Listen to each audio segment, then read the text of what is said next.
you wrote the story on the revenue.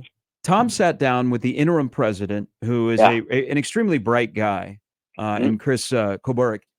So Trev has said this, and we kind of, I don't know, I don't roll my eyes, I don't poo-poo it, but I'm like, yeah, he talks about Nebraska's got to make sure they're set for the future and their place in the Big Ten.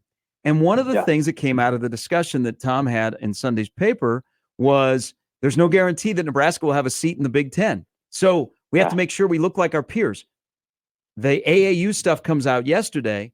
I mean, where is Nebraska when it comes to big boy athletics and making sure that they're not in that analyst seat that is around the back of the room, but they're sitting at the main table? Aren't they at the main table to stay? That's a great way of analogizing that. I think they kind of are. Like, I think the fan support and I think the commitment, the university wide or the statewide commitment to athletics. Yes. At the same time, I think there's this idea of like make yourself indispensable.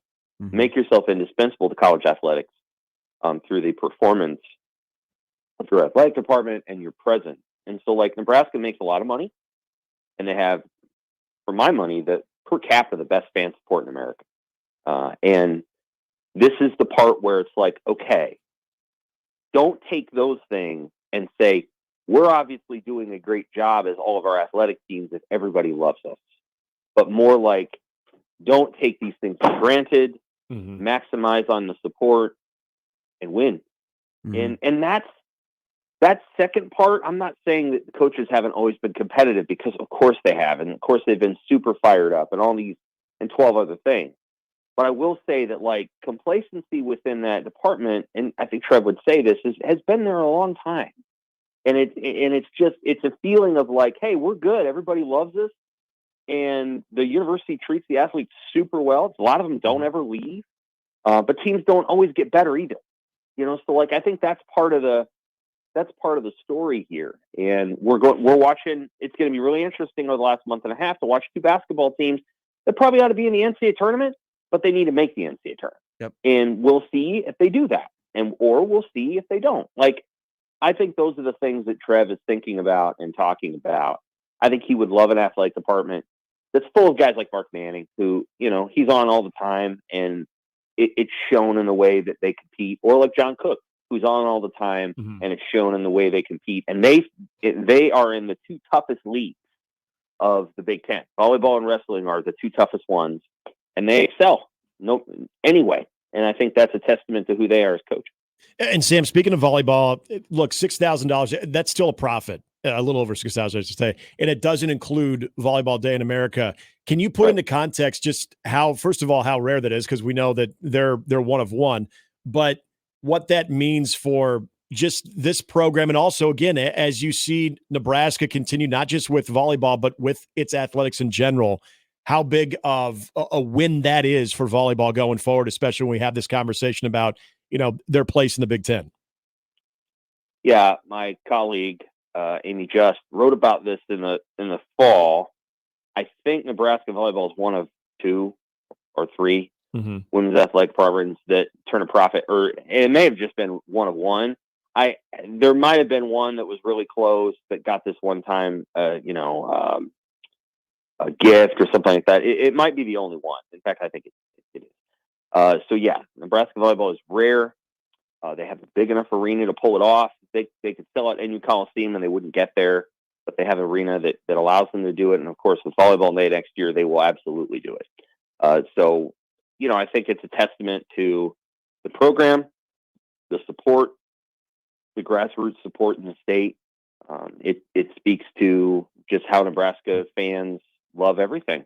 There's a sliver of possibility that if Nebraska baseball was as good as, I don't know, Oklahoma State or something, they would turn a profit too. Yep. But it's harder. There's 25 guys, or more, actually there's 40 guys. So it's a little harder there, but yeah, it's a pretty cool enterprise they got there, and they know that, and John Cook keeps it at the top by the way that he coaches it. And sometimes that means players leave, but they can't just kind of stay happy. with where they are and just sit there. They have to continually get better, and they've been able to do that and maintain a competitive edge nationally. Now, what I do know about that revenue, it does not include, which may turn out, and it's just going to get bigger and bigger. One of the greatest moments in the history of the University of Nebraska is Volleyball Day in Nebraska. So that doesn't include it. But look at John Cook and Lexi Rodriguez on Sunday in Lincoln got on a private plane from Walmart and flew to Houston to be part of the corporate meetings. And they were on stage for like 7 minutes just to talk about the impact of Volleyball Day in Nebraska. And people everywhere you go, people bring that up. Mm-hmm. I mean, that's one of those moments that is going to live forever. I just thought that was unique that Walmart said, man, we saw it. We saw 90,000 people in a football stadium watching volleyball. We want the head coach and one of his top players to come talk. It's just, it blows me away that continues to just grow on the impact of it had in the state, out of the state, in the sport, just everywhere. It's amazing. No question. Yeah, it's a really cool thing, and it speaks again to the power of sport, just sport in general, but also, what over the course of 50 years has happened in America as related to women's sports. So there's no other country in the world that does this the way that the United States does this. And Nebraska, in its support of women's sports, is again probably number one. I mean, it's amazing to see the amount of support from the very, very, like 7-year-old kids playing club volleyball or whatever it is at the Y. I guess at that point it's probably just the Y, but up to the Omaha Supernovas having 12,000 fans at CHI. It's a real testament to the state. It's a real testament to the people involved, and it's great for Nebraska. No one's going to be able to break that. I mean, it's just going to be really hard to break. So it's going to stand for a long time, and I think it's going to be very cool. And I mean, it's again a testament to this state and what it is and what it's become, and it's a moneymaker too. Sam, I want to go back to something you brought up about the athletic department, kind of, operating more in sort of a 21st century type of way of doing things. Is this an example of that? And I bring this up from last week when Trev was speaking about the spring game, 11 a.m. kick, but it's also sort of an effort to make that a day to really expose Husker athletics from watching football early to seeing Husker softball. I wouldn't be shocked if that Nebraska-Iowa baseball game gets moved to maybe a night game as well to allow it to be a full day. It's examples like that. Pinnacle Bank Arena maybe hosting a few volleyball matches to give the students maybe more of an on-court experience. Like, are those examples of kind of what you're talking about as well as far as the engagement that they're trying to sort of ramp up?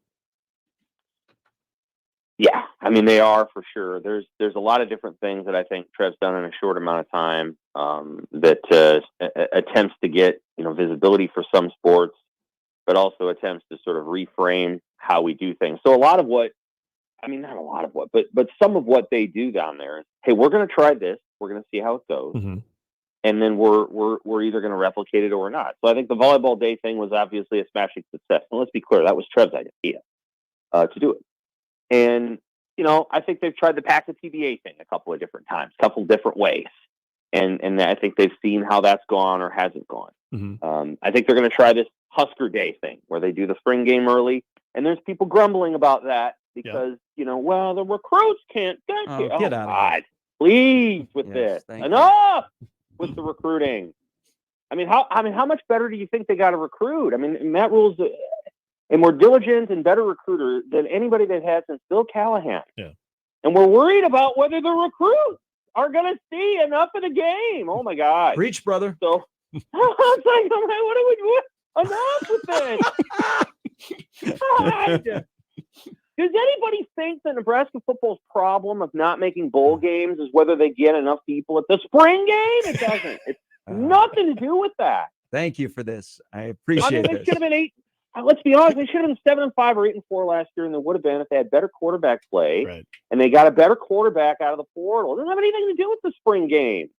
They didn't even get that many people at the spring game last year. This whole thing. This is what I mean about this self-generating thing of like, anyway, it doesn't matter. Okay. They're trying the Husker Day thing. I think they want to try their promotions. Every step along the way, they're trying to figure out what can we get that works. Yes. How do we do this in the right way?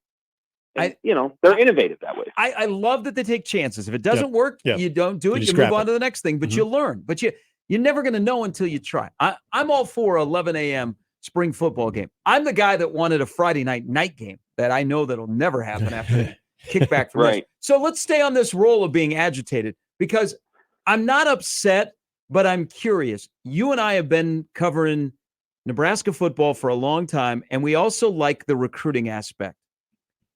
We like talking about stars. We look at the rankings from 24/7 to On3, all the services.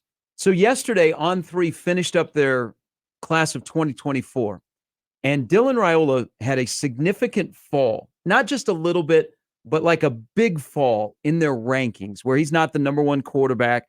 He's not the number one guy in the state. He's fell about, I think he fell to 71 nationally, which he's still in the top 100. And it doesn't matter about rankings. We know what we're going to get and what he has to do. But are you at least a little curious on why a guy who was so highly rated for so long would fall that far in a ranking system?